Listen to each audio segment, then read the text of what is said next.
желательно по воде. Вот. Ну, желательно. Там, где возможно будет по воде. Пароход там или корабль. Вот. Так что, пожалуйста, ну вообще по статистике каждый 4-й человек в мире находится под влиянием этого периода.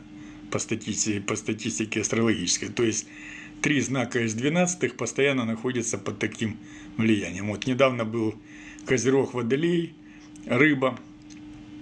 Вот. Сейчас у Козерога прошло с 10, началось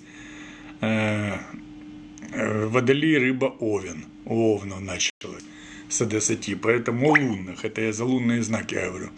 Поэтому статистика такова, что каждый 4-й в группе риска вообще. А плюс мы все человечество сейчас в группе риска, потому что идет апокалипсис, 3-я мировая и так далее.